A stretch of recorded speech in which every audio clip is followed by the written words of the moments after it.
कि न राज्य सरकार के कान पर जू रेंग रही है पलटू राम के कान पर, और न बीपीएससी के कान पर कोई जू रेंग रही है। और पलटू राम तो इतने संवेदनहीन हो गए हैं कि उन्होंने बीपीएससी वाले बच्चों से मिलने के लिए 5 मिनट की फुर्सत भी नहीं निकाली। ये वही पलटू राम हैं जो माफिया डॉन अनंत सिंह से बंद कमरे में घंटों गुफ्तगू कर लेते हैं। मैं यही युवाओं से अपील करूंगा कि देखिए, शांतिपूर्ण आंदोलन चलाते रहिए और नवंबर में पलटू राम को उखाड़ फेंकिए। यदि सारे बेरोजगार एक हो जाएंगे तो मुख्यमंत्री को बेरोजगार कर देंगे। बीपीएससी अभ्यर्थी और बीपीएससी आयोग लगातार आर पार की लड़ाई लड़ रही है। लगातार बीपीएससी अभ्यर्थी फिर से परीक्षा लेने की मांग कर रहे हैं, लेकिन सरकार बीपीएससी अभ्यर्थियों की मांगों को मानने को तैयार नहीं है। इसी कड़ी में बीपीएससी आयोग की तरफ से मेंस जो परीक्षा होने वाली है उसकी तिथि निर्धारित कर दी है।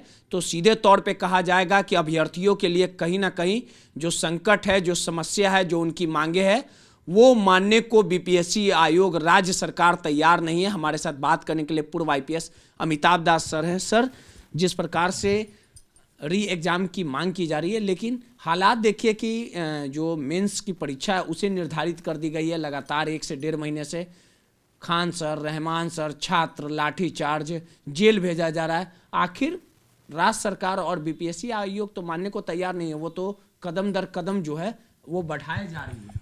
जी, सही कहा आपने। अब जो भी करेगा पटना हाईकोर्ट ही करेगा। देखिए, अभी 1 घंटे पहले की खबर है कि बीपीएससी ने, बिहार लोक सेवा आयोग ने, जो 70वीं परीक्षा हो रही है, संयुक्त परीक्षा, उसका जो मेन एग्ज़ाम है, जो मुख्य परीक्षा है, उसकी तारीख घोषित कर दी है। और आगामी 24 अप्रैल से, मतलब लगभग 2 महीने बाद से वो परीक्षा शुरू होगी। तो ऐसे आप कह सकते हैं कि एक बीपीएससी के जो आंदोलनकारी अभ्यर्थी हैं उनको एक मतलब धक्का लगा है। इसके पहले जब प्रारंभिक परीक्षा का रिजल्ट निकाल दिया गया था तो वो अभ्यर्थियों के लिए एक धक्का था। अब मुख्य परीक्षा की तिथि भी घोषित कर दी गई है। देखिए, दुर्भाग्य की बात है कि जो 17वीं बीपीएससी की परीक्षा है वो इतने विवादों में घिर गई है कि मुझे नहीं याद है कि कभी भी बीपीएससी के इतिहास में कोई परीक्षा इतने विवादों में घिरी थी। इस बार कहा गया था कि 2000 से ज़्यादा रिक्तियां हैं, कई सौ रिक्तियां एसडीएम पद की हैं, कई सौ रिक्तियां डीएसपी पद की हैं। 4,83,000 बच्चों ने फॉर्म भरे। लेकिन इस बार शुरू से ही लगता है जैसे बीपीएससी का जतरा ख़राब हो। शुरू में ही इसका सर्वर डाउन हो गया। उसकी वजह से कह रहे हैं कि 90,000 बच्चों का फॉर्म भरना छूट गया। 90,000 बच्चे वंचित रह गए फॉर्म भरने से। उसके बाद देखिए, नॉर्मलाइजेशन को लेकर विवाद हुआ कि 3 सेट आएंगे प्रश्न पत्रों के और नॉर्मलाइजेशन होगा। उसको लेकर 6 दिसंबर को प्रदर्शन हुआ, उस पर लाठीचार्ज हुआ। उसके बाद सोनू कुमार नाम के एक अभ्यर्थी ने आत्महत्या कर ली, खुदकशी कर ली। उसके बाद प्रशांत किशोर 13-14 दिन आमरण अनशन पर बैठे, गर्दनी बाग में आंदोलन चला, राहुल गांधी तक पहुंच गए। मतलब बहुत हंगामा हुआ। 2 महीने तक तो समझिए बीपीएससी बिहार का सबसे गर्म मुद्दा हो गया है। लेकिन इसके बावजूद लगता है कि न राज्य सरकार के कान पर जू रेंग रही है पलटू राम के कान पर, और न बीपीएससी के कान पर कोई जू रेंग रही है। नतीजा नहीं निकल रहा है। और पलटू राम तो इतने संवेदनहीन हो गए हैं कि उन्होंने बीपीएससी वाले बच्चों से मिलने के लिए 5 मिनट की फुर्सत भी नहीं निकाली। ये वही पलटू राम हैं जो माफिया डॉन अनंत सिंह से बंद कमरे में घंटों गुफ्तगू कर लेते हैं, और माफिया डॉन अनंत सिंह के गांव लदमा दौड़े हुए जाते हैं। और पलटू राम के पास 5 मिनट भी फुर्सत नहीं है बीपीएससी अभ्यर्थियों का दुख दर्द सुनने का। जबकि खुद जो मुख्यमंत्री हैं, खुद वो छात्र आंदोलन की उपज हैं। खुद उन्होंने 1974 के छात्र आंदोलन से अपनी राजनीति शुरू की थी। तो जो भी हो, बिहार की स्थिति बहुत ख़राब है और यहाँ का जो युवा है वो पूरी तरह हताश हो गया है।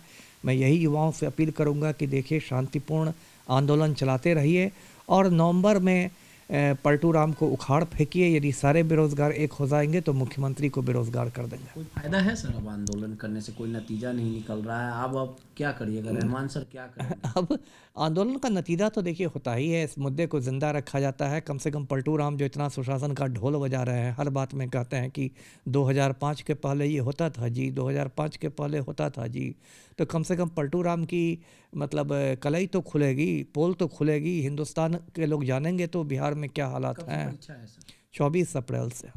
देखिए, सीधे तौर पे 17वीं बीपीएससी परीक्षा जो री एग्ज़ाम की मांग लगातार जो अभ्यर्थी कर रहे हैं, लेकिन बीपीएससी आयोग के तरफ से 24 अप्रैल को मेंस की परीक्षा निर्धारित की गई है। कहीं ना कहीं जो छात्र हैं, जो जिस लड़ाई को लेके सड़क पर उतरे हुए हैं, उनके लिए कहीं ना कहीं एक बड़ा समस्या वाला ये खबर कहा जा सकता है। अब इस पूरे मामले को लेकर अमिताभ दास ने कहा है कि आने वाले चुनाव में अभ्यर्थी एक हो और राज्य सरकार को, नीतीश कुमार को करारा जवाब दे। सहयोगी अनिल के साथ रोहित, 10 मिनट, पटना।